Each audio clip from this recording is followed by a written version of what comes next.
2047 आम विजन 2036 में समृद्ध ओडिशा तथा विकसित ओडिशा और 2047 में विकसित भारत ये जो स्वप्न देखिकी योजना करी आम विजन को आखि आगे रखिकी बहुत बड़ मिशन रे आम आगू जाऊँ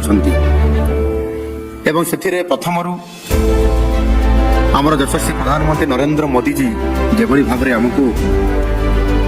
आम ओडिशा को भारत वर्षर पूर्व क्षेत्र को